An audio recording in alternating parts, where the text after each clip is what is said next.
fue una forma romana de ejecución. No aparece en los primeros 800 años de la historia judía.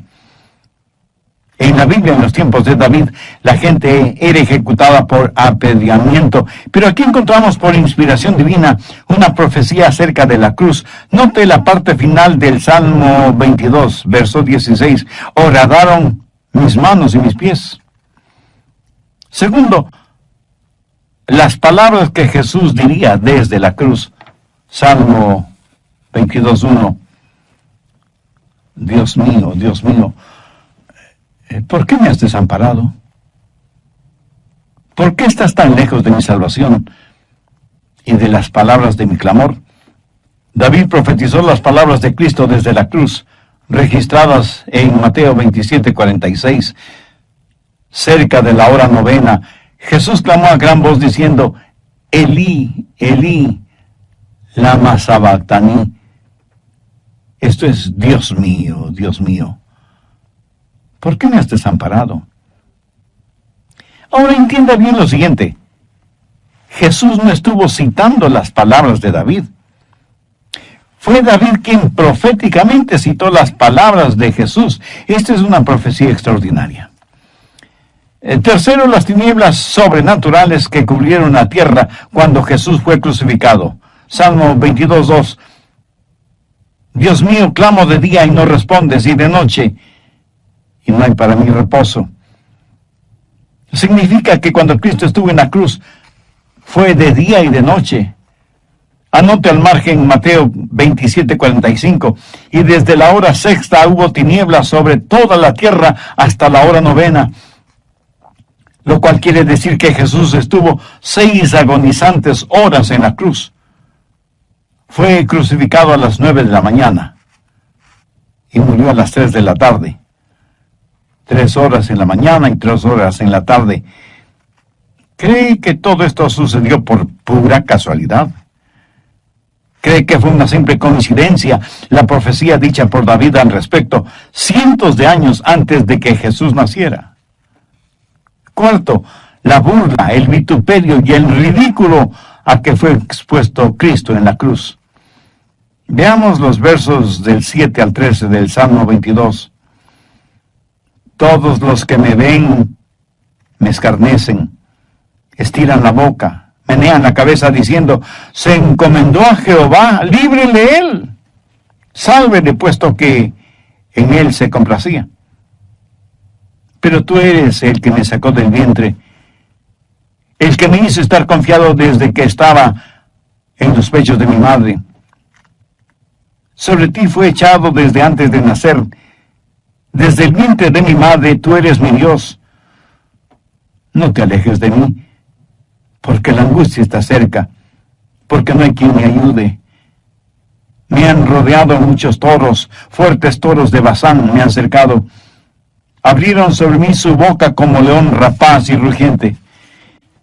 Esto lo dijo David miles de años antes de que Jesús estuviera en la cruz.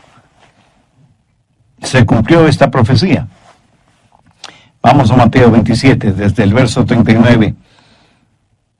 Y los que pasaban le injuriaban, meneando la cabeza y diciendo, tú que derribas el templo y en 3 días lo reedificas, sálvate a ti mismo si eres el Hijo de Dios. Desciende de la cruz. De esta manera también los principales sacerdotes, escarneciéndole con los escribas y los fariseos y los ancianos, decían, a otro salvó, a sí mismo no se puede salvar. Si es el Rey de Israel, descienda ahora de la cruz y creeremos en él. Confió en Dios. Líbrele ahora si le quiere, porque ha dicho, soy hijo de Dios. Lo mismo le injuriaban también los ladrones que estaban crucificados con él. Los que se burlaban de Cristo eran como furiosos y fuertes toros. Imagínense a los soldados romanos atormentando a Jesús también con sus burlas. Ha notado que la mayoría de las profecías fueron cumplidas primordialmente no por los amigos de Jesús, sino por sus enemigos. Quinto, el agua que brotó del costado de Cristo. Salmo 22:14. He sido derramado como aguas, y todos mis huesos se descoyuntaron. Mi corazón fue como cera, derritiéndose en medio de mis entrañas. Y el cumplimiento de esta profecía lo encontramos en Juan 19:34. Pero uno de los soldados le abrió el costado con una lanza, y al instante salió sangre y agua. Los médicos aseguran que a veces, bajo gran presión, esto puede suceder. Fue una señal de que nuestro Salvador no muriera primordialmente por efecto de los clavos, sino porque su corazón literalmente fue quebrantado. Todo el dolor que sintió Cristo está representado en la sangre y el agua que brotaron de su costado. Sexto, sus huesos fueron descoyuntados. Salmo 22:14. He sido derramado como aguas, y todos mis huesos se descoyuntaron.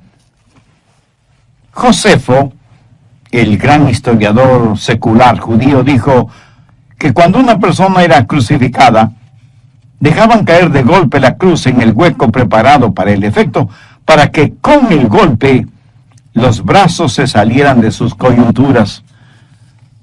Cuando Cristo estuvo en la cruz, tuvo una sed abrasadora. Miren lo que dice David en el verso 15. Como un tiesto se secó mi vigor, y mi lengua se pegó a mi paladar. Ahora veamos lo que dice Juan 19:28. Después de esto, sabiendo Jesús que ya todo estaba consumado, dijo, para que la escritura se cumpliese, tengo sed. Paradójico, ¿no le parece? Aquel que hizo los océanos, los ríos, las cataratas, las fuentes subterráneas y las lluvias, dijo tener sed. Y David, escribiendo proféticamente, describe minuciosamente hasta los mínimos detalles de la crucifixión. Séptimo, los agentes de la crucifixión fueron descritos. Estos también fueron profetizados y descritos por David. Del Salmo 22 hay que enfatizar varias cosas sobresalientes. El Hijo sujeto a la voluntad del Padre. Me has puesto en el polvo de la muerte. En general, los gentiles eran llamados perros. Jesús estuvo rodeado de gentiles durante su crucifixión, y la cuadrilla de malignos del verso 16 hace referencia a los miembros del concilio judío. Así que bien podríamos decir que en la crucifixión de Cristo intervino el Padre, los gentiles y la asamblea judía. Y todo esto fue profetizado por David siglos antes de que sucediera. Octavo, a Jesús le quitaron su ropa antes de crucificarlo. Los pintores y escultores tienen a Jesús semidesnudo en sus obras de arte. Pero miren lo que dice el Salmo 22:17. Puedo contar todos mis huesos, entre tanto ellos me miran y me observan. ¿Qué es lo que dice Mateo 27:28? Y desnudándole, le echaron encima un manto de escarlata. Y en el verso 36 leemos, y sentados le guardaban allí. Note que no se hace nada para proteger su modestia. El amado Hijo de Dios, de pureza absoluta, es clavado completamente desnudo en la cruz. Y esto también fue profetizado cientos de años antes de que Jesús viniera a la tierra. Octavo, echaron suerte sobre su ropa. Salmo 22:18. Repartieron entre sí mis vestidos, y sobre mi ropa echaron suertes. Los judíos en ese tiempo tenían 4 atuendos regulares, ordinarios, si se quiere, y un atuendo especial. La ropa ordinaria fue repartida entre los soldados de la tropa, pero el manto de Jesús, que era de una sola pieza, no quisieron dividirlo y por eso echaron suertes para ver quién se lo llevaba. Y Mateo 27:35 nos dice, cuando le hubieron crucificado, repartieron entre sí sus vestidos, echando suerte, para que se cumpliese lo dicho por el profeta. Partieron entre sí mis vestidos, y sobre mi ropa echaron suertes. Amigos, ¿no es todo esto asombroso? ¿No les sorprende el entender lo intricado de la palabra de Dios? Los antiguos egipcios solían decir, construimos como gigantes, pero para los acabados somos como joyeros. La obra creadora de Dios es extraordinariamente gigantesca, pero cuando se trata del Calvario y la cruz, Dios hizo un trabajo de filigrana.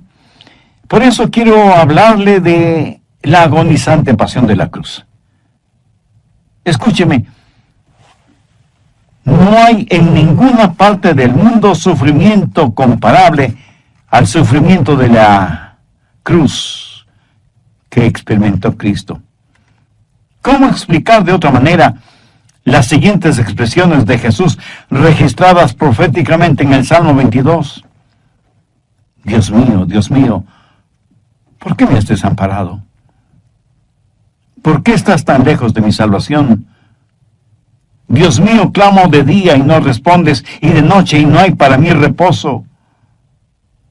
Clamaron a ti y fueron librados, confiaron en ti y no fueron avergonzados. ¿Por qué Dios le dio la espalda a su Hijo? ¿Por qué lo hizo? Porque Jesucristo voluntariamente, vicariamente llevó en él los pecados de toda la humanidad. Y Dios, siendo como es un Dios santo y puro, no pudo mirar el pecado que cubría a su amado Hijo. Y cuando Jesucristo tuvo todo el degradante pecado del mundo sobre sí, el Padre lo trató como trataría a cualquier otro pecador. Cristo murió solo, suspendido entre el cielo y la tierra, sin la ayuda de su Padre. David, cuando escribió el Salmo 23, pudo decir en el verso 4, aunque ande en valle de sombra de muerte, no temeré mal alguno, porque tú estarás conmigo. Pero Jesús no pudo decir eso, sino, Dios mío, ¿por qué me has desamparado? ¿Por qué Dios desamparó a su unigénito Hijo en un momento tan crucial? Porque Jesucristo, quien estuvo con su Padre por toda la eternidad, ahora está siendo alienado de su Padre. Voluntariamente se ha convertido en nuestro sustituto. Ha tomado nuestro lugar y por lo tanto es objeto de la ira del Padre. Por eso en el verso 15 del Salmo 22, hablando su Padre dice, y me has puesto en el polvo de la muerte. El profeta Isaías nos ayuda a entender mejor cuando dice, con todo eso, Jehová quiso quebrantarlo, sujetándole a padecimiento. Y el apóstol Pablo, cuando escribió a los hermanos en Roma, les hizo saber que el que no escatimó ni a su propio Hijo, sino que lo entregó por todos nosotros. Mi esposo y yo tenemos 2 hijos varones. Suponga que usted viene a mí y me dice, pastor, me regalaría uno de sus hijos. Y yo extrañado le pregunto, ¿y para qué quiere usted que le regale uno de mis hijos? Y usted responde, pues, para presentarlo ante Dios como sacrificio, torturarlo y finalmente matarlo para que mis pecados me sean perdonados. Y conteniendo con dificultad mi asombro, le digo, ¿pero qué está pidiendo? ¿Está usted loco? Y usted sorprendido me responde, pero pastor, ¿no se supone que me ame con un amor sacrificial? Yo me quedo callado por una fracción de segundo y luego casi gritando le digo, pero ese es el amor de Dios hacia nosotros. Y francamente, mi amigo, con vergüenza debo admitir que yo no le amo a usted hasta ese extremo. Pablo dice que Dios no escatimó ni a su propio Hijo para que muriera en la cruz en lugar nuestro, como nuestro sustituto. Por lo tanto, ¿piensa que Dios perdonará sus pecados aunque usted no reciba a Cristo como su Salvador?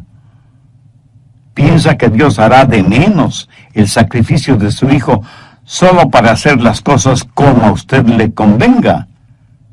Absurdo, ¿no le parece? Noveno, Jesús sufrió a manos de quienes le odiaron. En el Salmo 22, los versos del 6 al 8, aunque es David quien escribe, son proféticamente palabras de Jesús. Mas yo soy gusano, y no hombre, oprobio de los hombres, y despreciado del pueblo. Todos los que me ven me escarnecen, me estiran la boca, menean la cabeza, diciendo, se encomendó a Jehová, líbrele él, sálvele puesto que en él se complacía. ¡Qué humillación! El Hijo de Dios describiéndose a sí mismo como un gusano, mientras nosotros nos vanagloriamos de nada y nos enorgullecemos de todo. Jesús se humilló hasta la muerte y muerte de cruz. Décimo, Jesús fue crucificado por las infernales manos de Satanás. Salmo 22, los versos 19 al 21. Mas tú, Jehová, no te alejes. Fortaleza mía, apresúrate a socorrerme. Libra de la espada mi alma, del poder del perro mi vida. Sálvame de la boca del león y líbrame de los cuernos de los búfalos. ¿Qué significado tiene todo esto? Bien, la boca del león es Satanás mismo. Es el poder de las tinieblas. Satanás, como león rugiente, busca a quien devorar. El infierno estuvo de fiesta cuando Jesús fue crucificado. Y ya hemos hablado de la agonía de la cruz. Y que no hubo peor muerte que la muerte por crucifixión. Ejecutar a alguien por haber hecho el bien es una afrenta muy grande para cualquier sistema judicial en cualquier parte del mundo. Siendo estudiante universitario tomé un curso en criminología y fuimos a conocer en el estado de Florida la prisión en donde ejecutan a los condenados a morir en la silla eléctrica. Muchos estudiantes nos sentamos en esa silla eléctrica. Cuando yo me senté en ella, pensé cuán terrible debía ser el morir electrocutado. El sentir como el cuerpo se endurece, el comenzar a oler la carne que se quema en su propio cuerpo, el sentir como los ojos se salen de sus órbitas. Y no debe ser muy diferente el ser condenado a morir por inyección letal, con la cual el cuerpo internamente deja de funcionar. Las fosas nasales se ensanchan en forma horrible y el cuerpo se convulsiona y retuerce en forma incontrolable y finalmente la persona ejecutada muere. Y aunque por lo general no nos gusta hablar de la muerte, todos la experimentaremos, más tarde o más temprano. Ahora escúcheme atentamente. Vivir la vida sin Cristo es muy triste, pero morir sin Cristo es eternamente trágico. ¿Por qué no hace una decisión espiritual ahora mismo? Arrepiéntase sinceramente de sus pecados, pídale perdón a Dios, acepte el sacrificio del Señor Jesucristo, quien murió por usted en la cruz del Calvario. En la voz del pastor Lenín de Llanón. Casi al finalizar el programa anterior expuse una verdad teológica paulina e incontrovertible. Pablo dice que Dios no escatimó ni a su propio Hijo para que muriera en la cruz en nuestro lugar, como nuestro sustituto. Por lo tanto, ¿piensa que Dios perdonará sus pecados aunque usted no reciba a Cristo como su Salvador? ¿Piensa que Dios hará de menos el sacrificio de su Hijo solo para hacer las cosas como a usted le convenga? Absurdo, ¿no le parece? Jesús sufrió a manos de quienes le odiaron. Jesús fue crucificado por las infernales manos de Satanás. ¿Qué quiero decir con todo esto? En el Salmo 22, los versos 19 al 21, leemos: Mas tú, Jehová, no te alejes, fortaleza mía, apresúrate a socorrerme. Libra de la espada mi alma, del poder del perro mi vida. Sálvame de la boca del león y líbrame de los cuernos de los búfalos. La boca del león es Satanás mismo, el poder de las tinieblas. Satanás, como león rugiente, busca a quien devorar. El infierno estuvo de fiesta cuando Jesús fue crucificado. Y ya hemos hablado de la agonía de la cruz y que no hubo peor muerte que la muerte por crucifixión. Siendo estudiante universitario, tomé un curso en criminología y fuimos a conocer en el estado de la Florida la prisión en donde ejecutan a los condenados a morir en la silla eléctrica.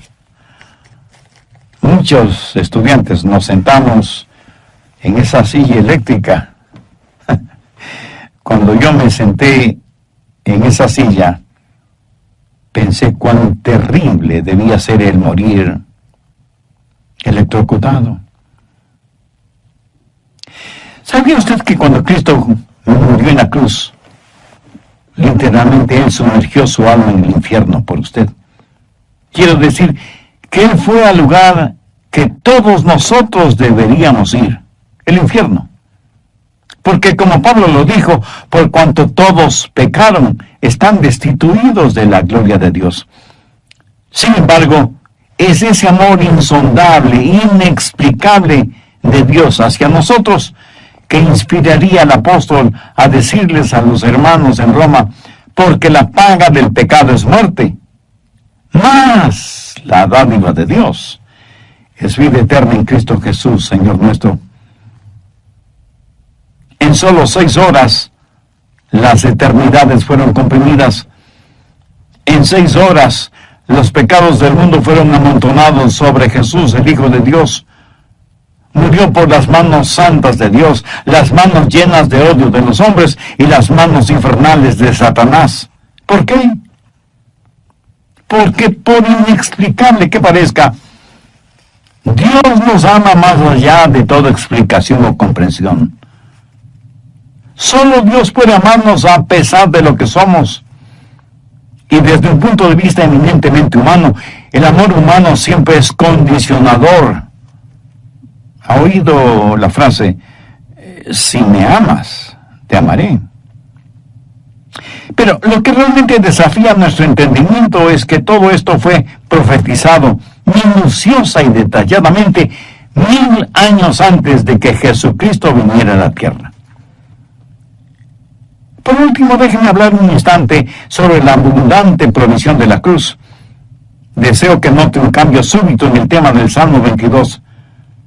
Primero, en un sentido descendente, y luego en un sentido ascendente. Veamos el verso 22. Anunciaré tu nombre a mis hermanos, en medio de la congregación te alabaré. Un momentito, pastor, un momentito. ¿No iba Jesús a ser crucificado? Pensé que Él murió en la cruz. ¿Cómo es que ahora lo vemos en medio de la congregación alabando a Dios? Escúcheme. Jesucristo es retratado en esta profecía como profeta, sacerdote y rey. Primero como profeta, Jesús declara al Padre. En el verso 22 leemos, anunciaré tu nombre a mis hermanos, en medio de la congregación te alabaré. Jesús dijo que había venido a la tierra para dar a conocer al Padre. Y no hay manera de que nadie pueda conocer al Padre si no es por medio del Señor Jesucristo. Leemos en Juan 14:6, Jesús le dijo, yo soy el camino y la verdad y la vida. Nadie viene al Padre sino por mí. Observe que Jesús con esa declaración cerró absolutamente cualquier otra forma o manera de llegar al Padre. En nuestros días aparecen como hierba mala los falsos profetas, los mercenarios espirituales, los autoproclamados pseudomaestros y guías espirituales, los apóstoles plásticos, o sea, aquellos hombres y mujeres que se amoldan a una u otra mundanalidad religiosa o conveniencia social, con el único fin de beneficiarse económicamente, con la credulidad de los ingenuos o de los que no tienen ningún convencimiento de las cosas de Dios. En vano el apóstol Pedro, al escribir su segunda epístola, dice a los hermanos, pero hubo también falsos profetas entre el pueblo, como habrá entre vosotros falsos maestros, que introducirán encubiertamente herejías destructoras, y muchos seguirán sus disoluciones, por causa de los cuales el camino de la verdad será blasfemado, y por avaricia harán mercadería de vosotros. Estos hablando mal de cosas que no entienden, como animales irracionales, nacidos para presa y destrucción, perecerán en su propia perdición. Volvamos a las palabras de Jesús en el Salmo 22. Anunciaré tu nombre a mis hermanos. En medio de la congregación te alabaré. En las iglesias grandes o pequeñas o en las células familiares, siempre hay un momento para alabar y adorar a Dios por medio de la música. ¿Sabe quién está en medio de todos esos hermanos alabando a Dios el Padre? Pues el mismo Señor Jesucristo. Uno debería sentirse avergonzado si es que no canta, sabiendo que a lo mejor Jesús a su lado sí está cantando. Sabemos que Él está en todas partes, pero en un sentido único, hay algo muy especial cuando Jesús dijo que cuando 2 o 3 estén reunidos en su nombre, Él estará en medio de ellos. Un hijo o una hija de Dios que no se congrega para escuchar el mensaje de la palabra, para estudiar la Biblia, para adorar y alabar a Dios junto con otros hermanos en la fe, no sabe la tremenda bendición que se está perdiendo. Es muy triste, pero no menos verídico, que algunos que se dicen cristianos van a la iglesia solo en 3 ocasiones. Primero, cuando nacen. Segundo, cuando se casen. Y tercero, cuando mueren. La primera vez, si sus padres son creyentes evangélicos, son presentados o dedicados a Dios en la iglesia. Si pertenecen a un lugar católico romano, serán rociados con agua y así bautizados. La segunda vez recibirán una lluvia de arroz cuando se casen. Y la tercera vez recibirán una lluvia de tierra cuando los entierren. Si usted es ya un creyente evangélico, espero que continúe fielmente asistiendo a la iglesia, grande o pequeña, a la que ya pertenece como miembro. Y si alguno de ustedes me dice que no asiste a la iglesia, pero que escucha mensajes bíblicos y cristocéntricos en la radio o en la televisión, permítame decirle 4 palabras importantes. No es lo mismo. Si así fuera, los estadios para el fútbol o soccer o béisbol estarían vacíos. Los coliseos para el básquetbol o el voleibol estarían vacíos. Porque casi todos los deportes en estos días pueden ser escuchados por la radio, pueden ser vistos por la televisión, pero no es lo mismo. Y como dice el dicho popular, una cosa es con guitarra y otra cosa es con violín. Sí me entiende, ¿verdad? Por motivos de trabajo, un joven tuvo que ir a una ciudad y le escribió a su enamorado una carta diaria desde la ciudad que estaba bastante lejana de donde salió. Le escribió una carta diaria por todo un año, o sea que le escribió 365 cartas. ¿Sabe lo que pasó? La muchacha terminó casándose con el cartero. Hay algo inexplicable en eso de estar presente. Hoy en día se puede llenar solicitudes de trabajo, hacer transacciones bancarias, organizar negocios por medio del Internet, pero las entrevistas finales y las firmas de responsabilidad en asuntos comerciales o judiciales hay que hacerlas estando allí de cuerpo presente. Así que, con el respeto y la consideración que usted me merece, permítame citar un refrán popular que ilustra perfectamente la importancia de estar ahí. Dice, el amor a la distancia es precursor de inconstancia. Piénselo en relación con aquellas personas para quienes la presencia en la iglesia no tiene ninguna importancia. Segundo, Jesús como sacerdote libera a los fieles. No pase por alto el profundo contenido del versículo 26. Comerán los humildes y serán saciados. Jesús es el pan del cielo. Es nuestro sacerdote que nos alimenta y nos libera. Él prepara banquetes para nosotros, banquetes mejores que los de Salomón. Tercero, Jesús no solo es profeta y sacerdote, sino también rey. Miren los versos 27 y 28. se acordarán y se volverán a Jehová todos los confines de la tierra, y todas las familias de las naciones adorarán delante de él, porque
de Jehová es el reino, y él regirá las naciones.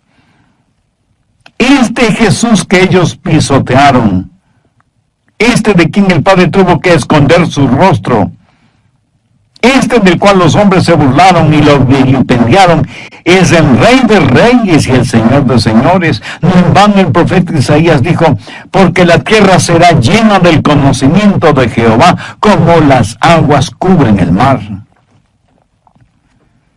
Cuando Jesús subía hacia el Gólgota, por el camino conocido como la Vía Dolorosa, algunas mujeres piadosas estaban a la vera del camino. Y al ver a Jesús tan golpeado y sangrante, esas mujeres lloraban intensamente.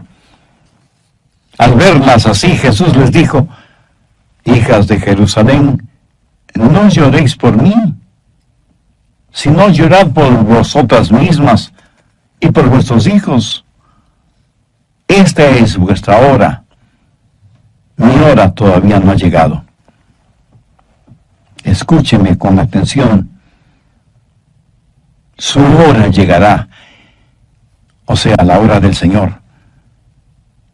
Y yo casi no puedo esperar. Uno de mis versículos favoritos es 1 Timoteo 6:15, la cual a su tiempo mostrará el bienaventurado y solo soberano Rey de Reyes y Señor de Señores. Hay un antiguo y hermoso himno que dice: Jesús reinará donde quiera que el sol recorre sus viajes, y su reino se extenderá hasta las lejanas playas, en donde la luna baña con rayos plateados sus olas. Finalmente veamos el verso 31. Vendrán y anunciarán su justicia. A pueblo no nacido aún, anunciarán lo que él hizo. Ahora, sé que este versículo originará algunas preguntas. Por ejemplo, ¿cuál es el pueblo no nacido aún? ¿Entiende usted esto? David, mirando proféticamente en los siglos venideros, observó la muerte, el entierro y la resurrección del Señor Jesucristo. Y dice: es para la gente que nacerá. Y luego añade: ellos dirán que él hizo esto. ¿Sabe usted lo que esto significa literalmente? Que todo está terminado. En 2 de Crónicas 4:11 leemos: Hiram hizo también calderos y palas y tazones, y acabó Hiram la obra que hacía al rey Salomón para la casa de Dios. Cuando dice y acabó Hiram, es la misma frase utilizada en el verso 31 del Salmo 22. Él hizo esto. Se utiliza la palabra hebrea osa, que significa que algo está terminado, finalizado por completo. Cuando Jesús, el Hijo de Dios, inclinó su cabeza, estando clavado en la cruz del Calvario, dijo una palabra muy importante: tetelestai, que traducido quiere decir: está totalmente terminado. Permítame resumir todo esto para que quede bien grabado no solo en nuestra mente, sino también en nuestro corazón. Tenemos un maravilloso Salvador llamado Jesucristo. Tenemos un extraordinario libro llamado la Biblia. Y nada de lo que está escrito en ella sucedió por casualidad o fortuitamente. Y cuando usted lee el Salmo 22, debe amar la palabra de Dios y debe amar al Dios Hijo. No hay ninguna otra manera para cualquier persona a fin de mantener su corazón abierto para las cosas de Dios. A menos que usted asista a una iglesia bíblica y cristocéntrica, en donde todo sea acerca de Jesús. Permítame terminar este mensaje con una nota personal. Si yo no fuera salvo, yo no tendría que pensarlo 2 veces para hacerlo. Y sabiendo lo que ahora sé, hubiera deseado ser salvo antes de mis 14 años, que es cuando recibí a Cristo en mi corazón. Ahora escúcheme atentamente, por favor. Si yo personalmente pudiera entregar mi corazón a Jesús a nombre suyo, mi amigo, mi amiga, lo haría este instante sin ninguna vacilación. Pero me es imposible el hacerlo, porque esa debe ser una decisión personal suya. Y debe hacerla voluntariamente. Pero le he entregado el mensaje de la palabra de Dios. He enaltecido el nombre de Cristo. Le he dado a usted muchas razones para que venga Jesús, para que lo reciba como su Salvador y Señor. Recuerde que Dios no escatimó ni a su propio Hijo para salvarle a usted. Por lo tanto, no hay manera de que Dios perdone su pecado si es que rechaza a Jesús. Si lo rechaza, usted recibirá todo el impacto del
la ira de Dios, el castigo por sus pecados, castigo que usted, yo y todos los seres humanos lo merecemos.